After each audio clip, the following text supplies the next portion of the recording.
तो देश विदेश हर यूनिवर्स की खबरें लेके भाई तुम्हारा आ चुका है और रेडी देखो हो जाओ, क्योंकि आज हम बैटमैन की कास्टिंग से लेके डूम्सडे के सीक्रेट मैसेज से होके मार्वल के नेक्स्ट सागा तक सब पे चर्चा करेंगे। तो चालू करें सीधा कुछ फायर पावर से। तो रिसेंटली अगर तुमको पता होगा तो स्टीवन स्पिलबर्ग हमारे एक कॉल ऑफ ड्यूटी की फिल्म बनाना चाहते थे। इसका आइडिया जब उन्होंने एक्टिविजन के पास पिच किया तो एक्टिविजन वालों का उनका बजट और विजन देख के इतनी फट गई कि कॉल ऑफ ड्यूटी के राइट्स उन्होंने पैरामाउंट वालों को ही बेच दिए। तो नाउ द गुड खबर आ चुकी है कि पैरामाउंट वाले ना कि ओनली अब इस पे फाइनली एक फिल्म बनाने जा रहे हैं, बट ट्रांसफॉर्मर्स की तरह वो कॉल ऑफ ड्यूटी का भी एक होल न्यू यूनिवर्स बनाने चाहते हैं। फिर इसी में भाई स्पाइडरमैन 4 का action I think absolute peak होने वाला है, क्योंकि रिसेंटली हमें जो जानने आ चुका है कि स्पाइडरमैन 4 में अपेरेंटली जैकी चैन के अपने वाले अपने खून वाले स्टंट टीम वाले ही काम कर रहे हैं। इनफैक्ट रिसेंटली वो खुद भी ऐसे सेट में आए थे कुछ सीन्स को डायरेक्ट करने के लिए। और अगर भैया सोच रहे हो व्हाट्स द बिग डील, इसमें ऐसा भी क्या खास होगा,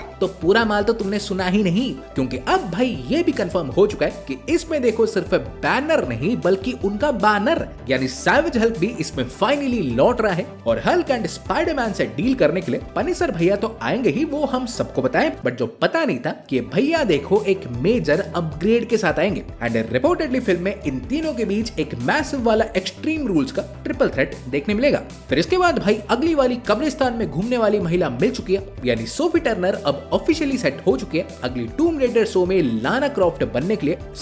सोगुन के जोनाथन साहब इसे डायरेक्ट करेंगे और फिल्मिंग भाई जैन से स्टार्ट हो जाएगी। देन अगर तुम भाई इन कुछ दिनों में इंटरनेट के वादियों में एक्टिव थे, तुम्हें पता होगा कि सुपरमैन के अगले फिल्म में कल के आदमी के लिए जितनी हाइप भाई बनी ने, उससे ज्यादा लोग हमारे बैटमैन की कास्टिंग को लेकर माथा पीट रहे हैं। तो भगवान की कृपा से इसी बीच बहुत कुछ क्लियर हो गया है। पहले तो अगर एलन रिचसन का अगर कोई सोच रहा था तो उन्होंने खुद ही मना कर दिया है कि बैटमैन मेरे वर्तमान में क्या मेरे भविष्य में ही नहीं है। फिर कुछ बकलोल क्रिस प्रैट को लेकर ढोल पीट रहे थे तो खुद जेम्स गन ने मना कर दिया कि डीसी में हो सकते हैं बिल्कुल, बट बैटमैन नो वे। बस अब बचे हमारे दो नमूने, नेट मैन एंड ब्रैंडन स्क्लेनर। सो देखते हैं क्या होता है। बस क्लेनर को ना बना ले, मूंछों वाला बैटमैन देखा नहीं जाएगा।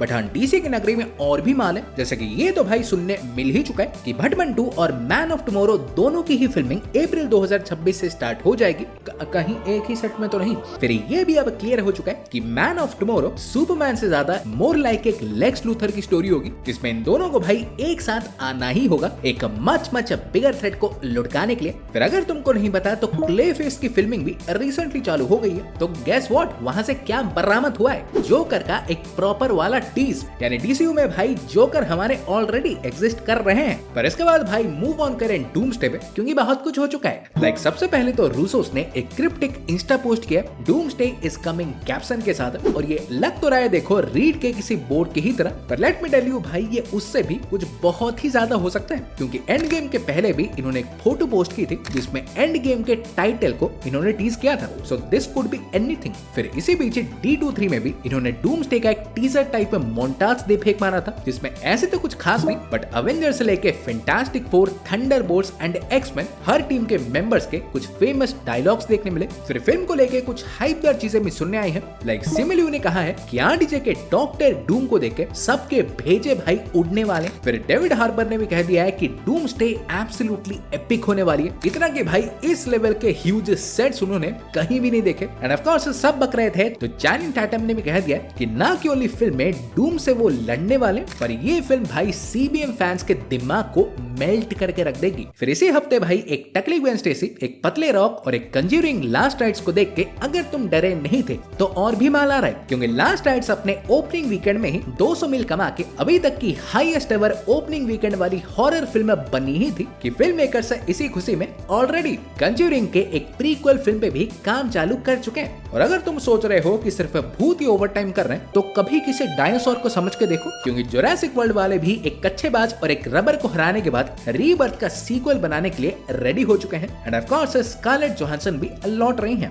देन इसके बाद आए बैक टू एमसीयू, तो अगले फेज को लेके कुछ इंटरेस्टिंग खबरें मिली हैं। एक तो भाई स्क्रल्स को इन्होंने हमेशा के लिए गांव नहीं भेज दिया है। रिपोर्टेडली फेज 7 में ये स्क्रल्स को देखो वापस भी लाएंगे और सीक्रेट इन्वेजन के क्लिफ हैंगर को एड्रेस भी करेंगे। फिर इटर्नल्स के बारे में भी अगर कोई 2.5-3 लोगों को याद हो तो वो भी देखो अगले फेज में लौट रहे हैं and let me tell you not in any small way. जो सुनने आया है कि मार्वल इन्हें जजमेंट डे के स्टोरी लाइन के थ्रू ही वापस लाएगी। इनफैक्ट भाई हो सकता है कि यही हमारे अगले फेज का अवेंजर्स लेवल फिल्म होगा, जिसमें इटरनल्स, अवेंजर्स एंड एक्समैन तीनों टीम्स के बीच एक मैसिव क्लैश देखने मिलेगा। सो इन सबको लेकर तुम्हारे क्या विचार है डेफिनेटली बताओ। वीडियो पसंद आई हो तो वीडियो को देखो लाइक कर दो और चैनल को सब्सक्राइब करके ही जाना। मैं तुमसे मिलूंगा एक और वीडियो में। सो गाइस तब तक बाय एंड टेक केयर।